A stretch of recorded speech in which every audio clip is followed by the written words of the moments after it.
Welcome to the Daily Tanya. Today is Monday, the 27th day of Elul. And today the three extra chapters in Tehillim we say is 79, 80, 81. Let's begin with Tzedakah. Gedela, Tzedakah, Shemekareves Geula. Tzedakah brings Mashiach closer. So we continue today in chapter 19, in Igeret Hakodesh. We spoke yesterday about the different levels of Moshe Rabbeinu, what Moshe Rabbeinu achieved, and what he was able to see, in which level he was able to see his levels of prophecy, and versus the other sages, the Kabbalists, they spoke about even higher levels, and we explained the difference between the way seeing something or understanding something. When you see something, you become one with what you see. Nobody can take it away from you. And when you understand, obviously it's not in the same level. It's like they say, seeing is believing. It's the story that goes with when they first came out with the train. So in the little village, the people saw a train moving. So they put the train tracks in front of the village, and the way they saw a train moving, that means the car was actually going without horses pulling it. And it was like mesmerized, amazing, what a miracle, that's unbelievable. There was places that they didn't have the train yet. However, they had scientists, people who understood exactly how it works. So take a scientist that never saw a train moving, but he knows exactly how the train is supposed to work. But he never actually saw it. An engineer never saw actually that it's working. Compare this to a simple peasant, a villager that doesn't know how to read, but he saw the train moving. Who is more sure that and certain that there is such a thing as a car going without horses pulling it?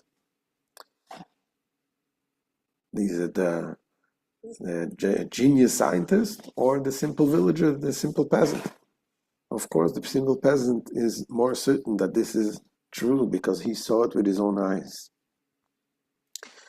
The engineer can understand everything, but is he 100% certain that it's going to work? Maybe not. Maybe something in his calculation didn't work out.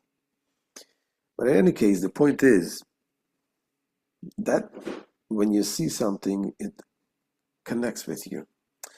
At the same time, there is also an advantage of hearing something, understanding something. And that is when you understand, you can understand much deeper concepts, things that you cannot see, things that is not, the eye is not capable of absorbing it. You go deeper and deeper. You talk about abstract concepts with the understanding. And that is the difference between what Moshe Rabbeinu achieved and what the Kabbalists. Moshe Rabbeinu actually saw. He was connecting with what he saw. So certainly he was connecting with it was with the lower level of the way Hashem, as we learned yesterday. And Alter Rebbe goes on now to explain that this concept, what Moshe Rabbeinu saw, is also in the Torah. In the Torah, the mitzvahs, they come from the external part of the Chachma. So there is the internal part and there is the external part. In everything, you have an internal aspect and an external aspect. When you look at a person, you see who are you? A person, let's say, is a professional, is a musician. You say, are you a musician? Is this who you are? Or is there something more to you? There's more layers, deeper layers of who you really are. There is things that a person is, the inner part of a person that does not reveal to others, and there is the aspects of the external part that is revealed to others as such. And the more external it is, the lower you can relate and to give it down to lower levels. Says the Alter Rebbe here, that the Torah, just like we've said about Moshe Rabbeinu, the Torah also comes from the external part of the Chachma, and within it, of course, is the deeper part. But this is what we perceive. We have the two aspects of the Torah, and what we perceive is the external part of the Torah. Let's see inside what Alter Rebbe says. V'hine, b'chinas chochmas ha'likus baruch hu, ha'melubeshes b'tayag mitzvahs ha'Torah, nikras v'sheim achorayim l'chochma. Now, the aspects of the blessed divine chochma that is vested in the 613 commandments of the Torah is referred to as the hindmost aspect of the chochma. So just like we learned about the Torah, there's also in the mitzvahs also the same idea. כי כל החוריים שבספירס הם מדרגס, החיצונס והתחתונס שבמעלה שבספירה זו, מה שיוכלו לרד ולספשט למטה, לסלבש בבורים לך יסם. For the achorayim, the hind part, the back part, of any one of the spheres are the external and lower levels within that sphere, within that attribute, which are capable of descending and extending downwards, to become vested in created being in order to animate them. Now, the inner part is the very essence of the thing, is something that is not revealed. It's connected and we're united with Hashem. The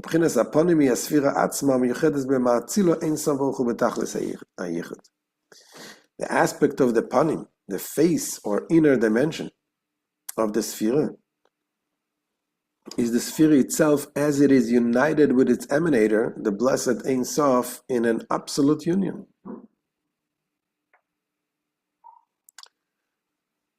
Goin gives an example of talking about the attributes, is to take the example of the attribute of Chachma, the attribute of the wisdom. For example,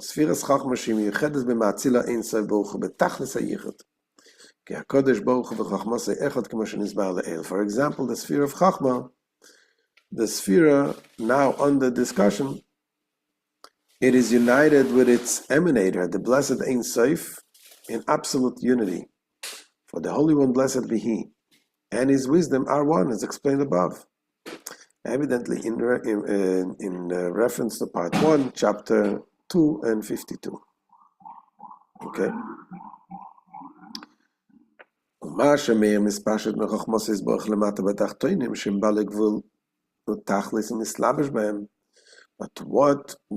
that which radiates and extends from His blessed Chachma to the limited and finite nether being below, and becomes vested in them, nikra achorayim, that is called achorayim.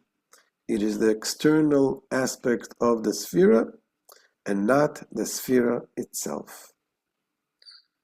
So the external part of the person is related to outside, and not the inner part. And the same thing here.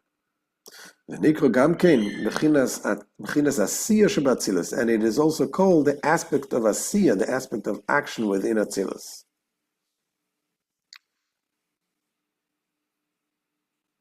So, and he gives an example of the human faculties.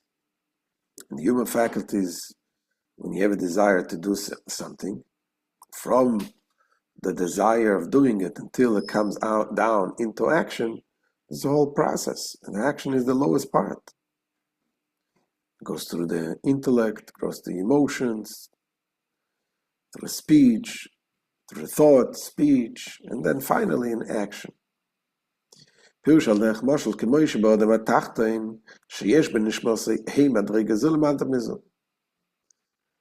meaning of this will be understood by way of an analogy with terrestrial men, whose soul spans 5 ranks, one lower than the other, שהם בחינס השכל והמידס ומחשב ודיבור מייסה, והמייסה היא התחתונה שבכולם. These are the faculties of the intellect, the emotive attributes, the thoughts, and speech, and action. With action, the lowest of them all. Meaning the soul manifests itself in action to a much lesser degree than it does in the other four levels. As he goes on to explain, שהחייס המספשת מהנשמה ומלובש בכוח המעשה הוא כאין לגבי החייס המספשת ממנו מלובש בכוח הדיבור. But the life force that extends from the soul and is vested in the faculty of action is as nothing compared to the life force that extends from it and is vested in the faculty of speech. How much of the soul is invested in action compared to how much of the soul is invested in speech, compared to how much of the soul is invested to thought? Certainly the distance, the difference is very, very great. The latter in turn is as nothing compared to the life force that extends from the soul and is vested in thought and in the emotive attributes and in the intellect. So the same thing it says, we're talking about the Chachma of Hashem. From the Chachma to come down into the level of action is a vast distance. In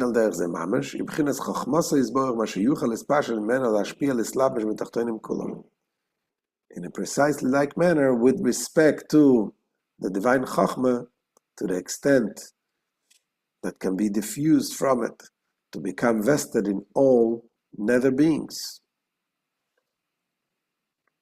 So this is what we have when it comes to the Torah, when it comes to the mitzvahs. Yes, we connect with what is revealed to us is the lower level, the hind part of the Chachma. But yet, as we learned yesterday, within them, invest also the inner part, the light of Hashem. And this is the end of today's year. We'll see you Mitzvah Hashem tomorrow, Bezat Hashem, wishing you a ksiva, v'chasima teva, a good gebenchte year.